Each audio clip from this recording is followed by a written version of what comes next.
আসসালামু আলাইকুম। ইন্না লিল্লাহি ওয়া ইন্না ইলাইহি রাজিউন।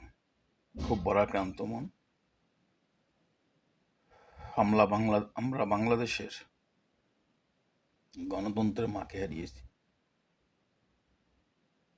বাংলাদেশের দেশমাতাকে হারিয়েছি, বাংলাদেশের এক বুদ্ধিজীবী নারীকে হারিয়েছি, বাংলাদেশের শহীদ প্রেসিডেন্ট জিয়াউর রহমানের সহধর্মিণীকে হারিয়েছি, বাংলাদেশের তিনবারের সাবেক প্রধানমন্ত্রীকে হারিয়েছি,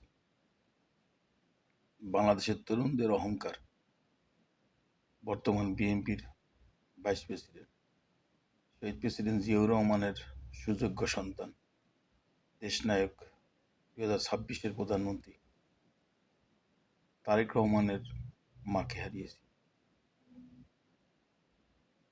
ভারত বিরোধী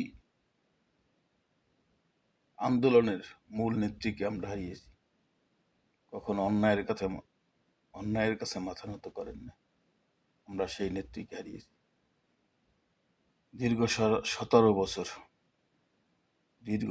বছর মিথ্যা মামলায় কারাভোগ করছে। দেশের বাহির ও সুচিকিৎসা ব্যবস্থা হয় না, আমরা সেই নেত্রীকে হারিয়েছি। আমরা বাংলাদেশ জাতীয়তাবাদী দল, বাংলার সবচেয়ে জনপ্রিয় একটা দল, বাংলাদেশ জাতীয়তাবাদী দল বিএনপির চেয়ারপারসনকে হারিয়েছি।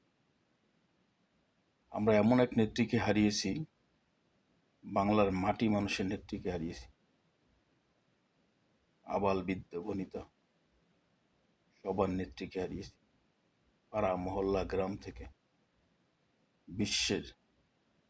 বিশ্ব নেত্রীকে আমরা হারিয়েছি।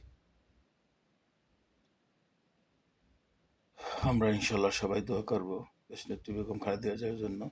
আল্লাহ তাকে জান্নাতের সর্বোচ্চ মাকাম যেন দান করে।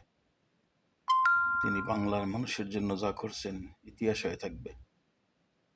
বাংলাদেশের আলেম ওলামাদের পক্ষে সর্বসময় ছিলেন, বিশ্ব মুসলমানের পক্ষে তিনি ছিলেন।